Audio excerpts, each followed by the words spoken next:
You're always nervous, you're always scared. There's always a level of fear that you have when you're working undercover. When you're not scared, you're reckless. You need fear to be on your toes. Fear keeps you alert.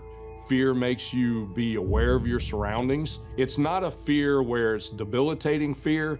It's more of a fear where you have to listen to your subconscious say that something's not right. We had a rule that when you were in the actual front of the business, which was the storefront, we didn't talk like police officers.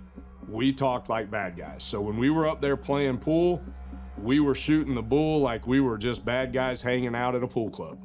When we went into the back, where our offices were and where my case agent Bill was, that's where we talked business. That's where the work happened, where the front was undercover. When we opened the storefront, we had already planned certain safety measures. We routinely did drills inside the shop.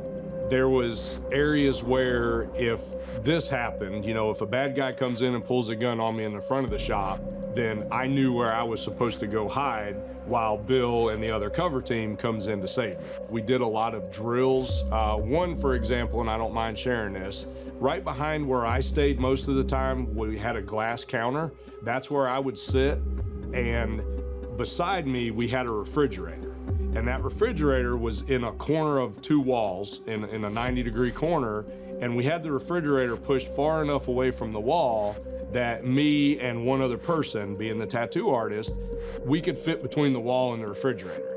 And we knew that if something went down in the shop, somebody robbed us, there was a shooting or whatever, we had drilled over and over that we were, first of all, priority was to get our tattoo artist behind that wall.